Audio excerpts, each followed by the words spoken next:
Can I SIT? Yeah, you can.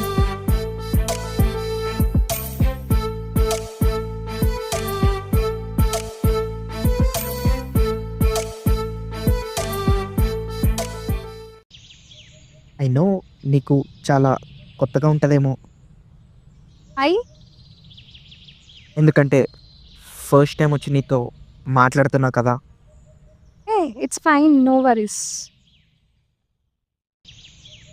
Almost 2 years college starting days నుంచి నేను నిన్ను చూస్తున్నాను. Even I was seen. చూసిన ఎవ్రీ టైమ్ ఒక చిన్న స్మైల్ ఇస్తావు, హాయ్ చెప్తావు. ఆ మూమెంట్ వరకు నాకు చాలా స్పెషల్‌గా అనిపిస్తది. Oh, nice.